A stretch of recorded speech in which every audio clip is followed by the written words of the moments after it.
Today we're in St. Croix County in northwest Wisconsin on the absolutely gorgeous Rustic Road 116.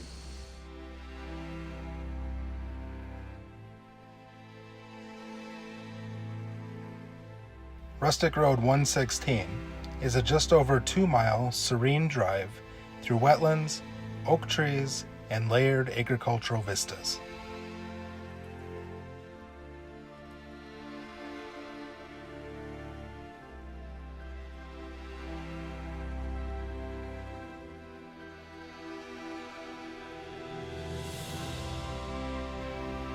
Many waterfowls and other wetland creatures are often visible as the road passes through publicly owned wildlife areas intended for waterfowl production and habitat.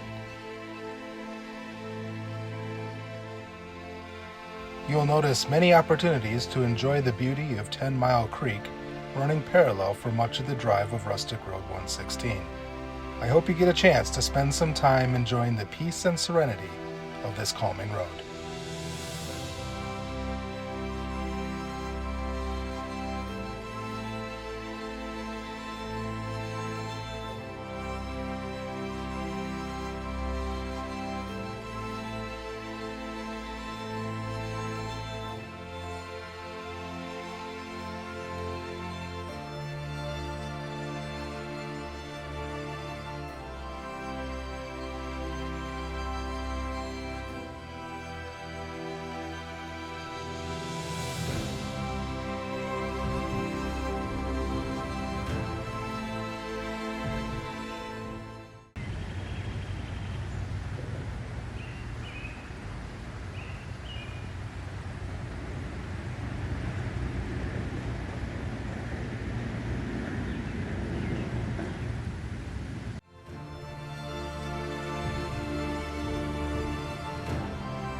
Thank you for joining me today on Unique Wisconsin as we immersed ourselves in Rustic Road 116.